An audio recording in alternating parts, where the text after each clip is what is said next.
Muy buenas a todos chicos, ¿qué tal? Soy Javier Tocinillo de AVPasión y por fin estamos con la review del nuevo modelo de Philips 2020 OLED, la 865, así que vamos allá. Bueno chicos, pues antes de comenzar a hablar sobre las características del Smart TV, quería agradecer especialmente a Philips España por la cesión del producto y comentaros un poquito las características del televisor, que normalmente me las suelo saltar o las suelo resumir demasiado rápido. Estamos en un televisor OLED de Philips en el año 2020, es el modelo 865, aunque en la review lo he titulado 805, 855, 865, porque los tres modelos son exactamente el mismo televisor, solo cambia la peana y los materiales de acabado. Los materiales que utiliza la 865, por ejemplo, son aluminio cepillado de muy alta calidad y gran peso y sobre todo terminación en cuero, como podéis ver vosotros mismos en el pie. Y por otra parte, en cuanto a las pulgadas que estamos analizando, porque sabéis que es importante sobre todo para el tema de los nits, es el modelo de 55 pulgadas. Así que, como decía al principio del vídeo, vamos a ver qué nos puede ofrecer este pedazo de televisor de Philips. En cuanto a características de imagen, encontramos principalmente una mejora con respecto al año pasado en varios campos. El primero de ellos, el nuevo panel OLED de 2020, que sabéis que retoca mínimamente el subpíxel verde, como podéis ver en la foto macro de la estructura de píxeles. En cuanto al Ambilight, este modelo solo cuenta con tres partes, la parte izquierda, derecha y superior. No cuenta con 4 lados, que Philips sacará un modelo más adelante que soporte esta funcionalidad. En cuanto a HDR, tenemos soporte para los 4 formatos: HDR10, HDR10 Plus, HLG y Dolby Vision formato completo. El Dolby Vision formato completo se traducirá en una mejor representación del Dolby Vision, como veremos más adelante en la comparativa con la C9. En cuanto a materiales utilizados, como decía al inicio del vídeo, nos encontramos un televisor extremadamente bonito, es una preciosidad en directo, me tenéis que hacer caso, es muy bonito. Construido con aluminio cepillado, tanto en el pie como en el soporte que une a la tele con el pie, y en los bordes metálicos que van alrededor del marco. Además, en el modelo 865, que es el que estamos analizando nosotros, se recubre todas las partes visibles, por ejemplo el pie, con una terminación en cuero de color negro de alta calidad. Además, la 865 tiene la peculiaridad de que es pivotante, tiene una peana que permite girar el televisor hasta 15 grados, como podéis ver aquí. Y otra gran mejora con respecto al año pasado es la nueva generación del chipset P5, que en este año pasamos a la tercera generación gestionada y gobernada por inteligencia artificial. Más adelante en la sección de vídeo veremos qué tal funciona. En cuanto a conexiones, encontramos 4 puertos HDMI 2.0, lamentablemente no se ha incorporado ningún puerto 2.1. Y la única funcionalidad que viene del HDMI 2.1 es el ALLM, que sabéis que es el cambio automático de imagen al modo juego cuando detecta una videoconsola. Por otra parte, este año encontramos también un nuevo mando muy superior al año pasado. Aparte de incorporar botones dedicados a Netflix, Rakuten y también al micrófono de Google Assistant, el cual es plenamente compatible junto con Alexa. Tenemos una mejor distribución de botones directos a funcionalidades como por ejemplo cambio de imagen, y además está completamente iluminado. En cuanto a Smart TV, encontramos una implementación superior a la del año pasado, donde podemos ver que el sistema se mueve con fluidez, aunque en algunas ocasiones se queda un poquito atascado. No es tan fluido como por ejemplo otros modelos que hemos probado de Sony, sobre todo, que es otro de las marcas que implementan Smart TV con Android TV. Pero consideramos que funciona en general sin problemas y podemos entrar y salir de las apps con comodidad, además de que no hace falta un gestor multitarea ni un gestor multi-apps, porque con 2,5 GB de memoria RAM es suficiente para que no tengamos que estar matando aplicaciones por falta de memoria interna. Los menús de control de imagen son bastante intuitivos, aunque dentro del estilo de Philips son un poquitín liosos comparado con otros fabricantes, pero como podemos ver funcionan sin problema en cuanto a rapidez y entrada y salida de los mismos. Ya no es aquella implementación más básica que encontramos por ejemplo en el modelo 803. Ahora vamos a pasar ya a hablar a calidad de imagen y movimiento, contraste, HDR, etcétera, que es lo que más os interesa. En cuanto a calidad de imagen, vamos a empezar con el tema de los flashes, los famosos flashes y el tratamiento de las zonas cercanas al negro, que sabéis que es algo que en las OLED es algo más delicado y es donde más encontramos diferencia entre varios modelos. Para ello vamos a utilizar nuestro test de Drácula. Sabéis que es una película que tenemos en 240p, una cosa así, muy mala calidad en DivX, y en escenas muy oscuras, casi negras, pero que tenemos poco detalle en la zona de la cueva, no hemos encontrado que haya flashes evidentes ni tampoco demasiado ruido de macrobloques procedentes de la compresión.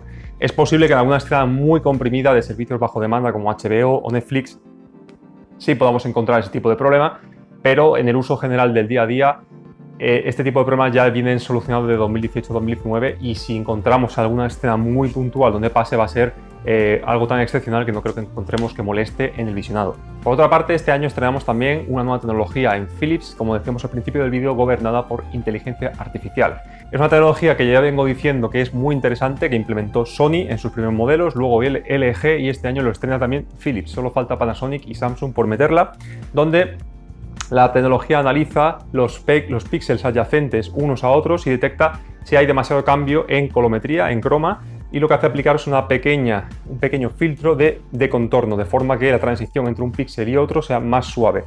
Eso provoca que, por ejemplo, escenas con compresión, sobre todo en cielos, o colores uniformes en las paredes, etc., no veamos las típicas barras de trozos como brochazos de color, que es denominado banding, sino que el cambio entre color va de forma suave, por eso se llama Smooth Gradient. Y en la Philips hemos encontrado que lo hace igual de bien que LG y Sony.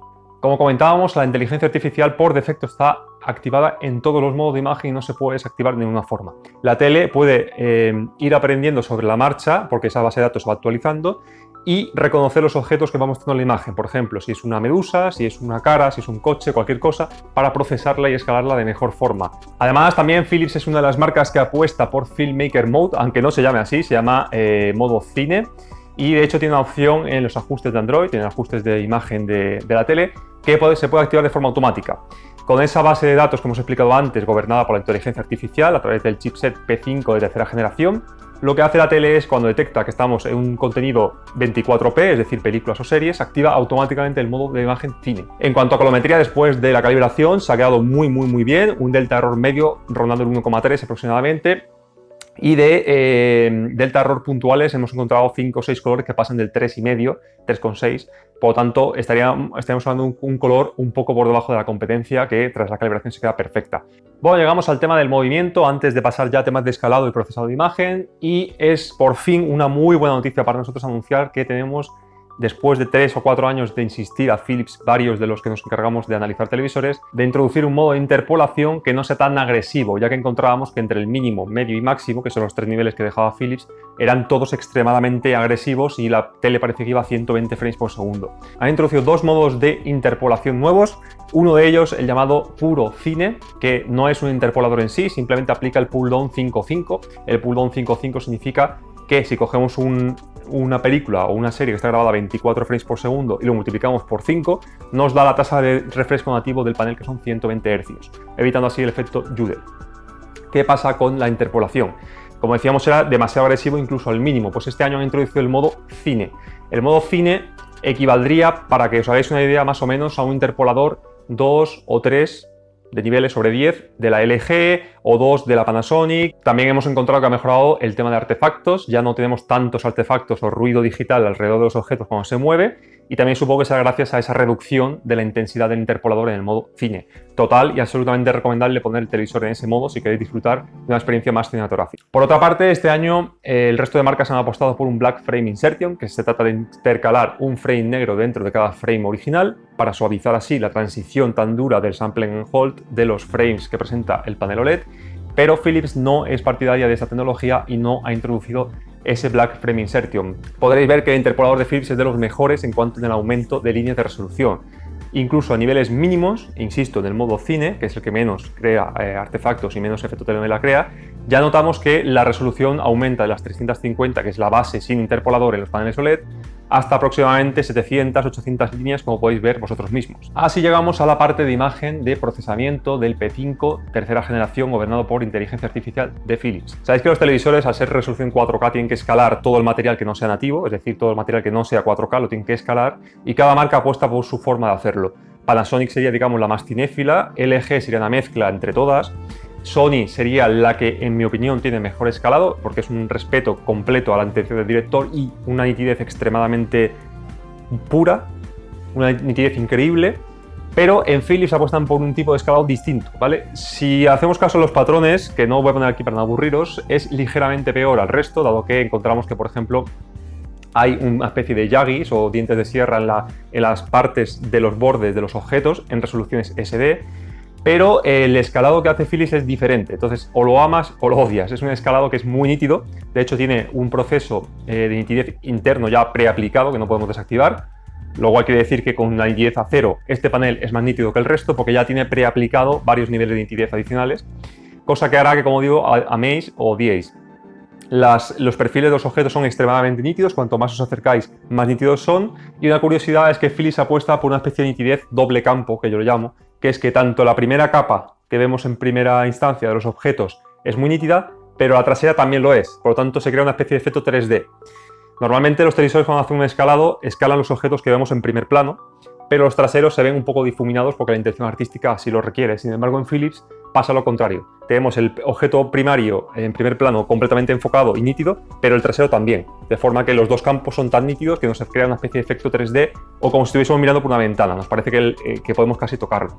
Entonces, insisto, será algo que los cinéfilos puros y acérrimos seguramente no les acabe de gustar, y a aquellos usuarios que demanden una imagen un poquito más artificial, más procesada, más irreal, les guste más. Personalmente a mí me encanta porque se puede llegar a un compromiso poniendo modos de imagen cinéfilos y tendríamos una especie de imagen cinéfila pero con un poquito de sal, ¿vale? Un poquito más de punch que no tiene el resto de marcas y que le da un plus adicional, aunque no respete 100% la norma. Ahora sí, vamos a pasar ya al campo HDR, que sé que estáis todos esperando a esta parte de la review. Como veis, tengo puesto una demo en HDR y es impactante, sobre todo por esa unión que tiene Philips de nitidez, procesado, imagen un poco más artificial de lo normal, con el punch inherente ya en el HDR. Pero nuevamente Philips se sale un poco de lo que hace el resto de marcas. Ellos van bajando el pico de nits en función de la bajada del porcentaje de pantalla que estemos midiendo. El resto de marcas hacen lo mismo, pero a partir del 10%. Siendo igual el 1, el 2, el 5 y el 10%. En comparación con otras teles, a nivel de brillo, lo veréis en la comparativa que estamos preparando, se ven igual de brillantes, de impactante, pero Philips siempre tiene ese procesamiento, tanto por inteligencia artificial este año, como por esa capa adicional de nitidez, y hace que la imagen resalte más, ¿vale? Aunque brille igual, resalta un poquito más. Además de que esos pequeños puntos al 2% brillan un poquito más que la competencia, porque Philips lo decide. Entonces el impacto HDR puede ser un poquito superior al resto. Insisto que son diferencias tan sutiles que seguramente ni lado a lado, como veréis en la comparativa, seréis capaces de apreciar. Así que, bueno, tenéis que tomarlo un poco con pinzas. En cuanto a impacto HDR, como explicaba, en películas es absolutamente bestial. Si ponemos una buena película, como por ejemplo esta que estáis viendo de Transformers, el impacto, que los ingleses llaman headroom, es completamente descomunal, ¿vale? Además de que el Ambilight nos ayuda a meternos más en la película, es más inmersivo. Y como decía, es ese pequeño procesamiento que hace Philips en segundo plano por la inteligencia artificial y por la nitidez, además del escalado que hace el P5, nos ayuda también más a meternos en la película. Entonces hay películas que son muy procesadas, como por ejemplo Transformers, que es casi que todo digital, que parece un videojuego. Ese tipo de imagen habrá gente que le guste, gente que no, y ahí ya no voy a meter porque es totalmente respetable todos los gustos. Y tenemos una novedad importante, y es que por fin tenemos un cambio de curva en función de los nits que le lleguen. Siempre y cuando el HDR Perfect esté puesto en desactivado, importantísimo, desactivado, no en mínimo, en desactivado, la tele cambiará la curva en función si son 1000 o 4000 nits, preservando así la mayor parte del detalle y no hace falta un mapeado de tonos dinámico, aunque sí que es verdad que en algunas escenas, al no ser frame a frame, perderemos algún tipo de detalle, pero por contra ganaremos brillo, ya que la imagen se mantendrá estable a lo largo de toda la película. Y hablando de HDR, también otra novedad importantísima que todo el mundo estaba esperando también, supongo, en la review, es el Dolby Vision. Sabéis que Philips utiliza el perfil Dolby Vision completo por hardware, y por fin este año, no sé si en gamas anteriores se acabó solucionando por firmware, pero este año seguro 100% que el perfil implementado por Dolby Vision está perfecto en la 865, 805 o 855. No tiene nada de aplastamiento de detalle en sombra, como podéis ver vosotros mismos. Se iguala al perfil Dolby Vision Cine de LG, y si nos salimos de la norma, en otros modos Dolby Vision ganaremos o perderemos brillo, impacto, color o lo que sea, pero nunca vamos a tener niveles de negro aplastado como pasaba con la gama de 2019, lo cual es una excelente noticia, y junto con el interpolador son los dos fallos más importantes que yo detecté el año pasado y que este año lo han solucionado completamente. Por lo tanto, es una tele espectacular y que ya sí se puede disfrutar 100% desde su inicio, desde su compra. Llegamos al apartado de gaming, un apartado que cada vez cobra más importancia en las marcas, bajando el input lag, dotando a la tele de mayor funcionalidad con videoconsolas y PCs, etc. Y aquí tenemos varios problemas importantes. Es el campo de la review donde hemos encontrado que la Philips no tiene competencia con el resto de marcas, a peor, quiero decir, porque, como bien he explicado al principio, solo soporta el croma completo a través del modo monitor, cosa que no es aconsejable porque tiene problemas de banding, de procesado de imagen, etc. No soporta croma completo en modo juego, no tiene funcionalidades de VRR, ni siquiera el oficial de HDMI, ni tampoco, por supuesto, G-Sync o FreeSync.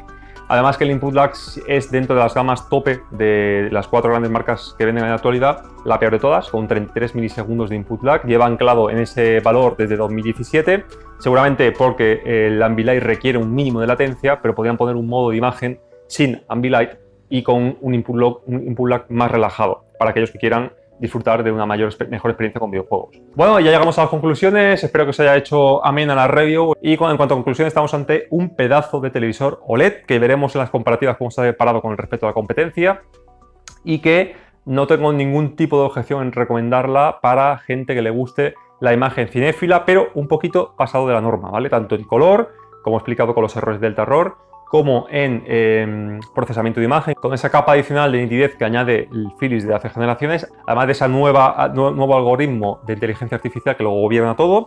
En cuanto a las más características, estamos ante un panel muy parecido al año pasado, algo que está ocurriendo en todas las marcas, no hay grandes avances, pero con todos aquellos pequeños problemas que hacían que el año pasado no fuera un televisor tan redondo como este, que eran los que he comentado, además de, por ejemplo, también haber solucionado el tema de la oscuridad en Dolby Vision, haber solucionado el tema de la oscuridad en HDR10 Plus, lo que he comentado del interpolador de imagen, lo que he comentado también del modo grabación suave, el nuevo mando a distancia, en definitiva un televisor que es prácticamente redondo.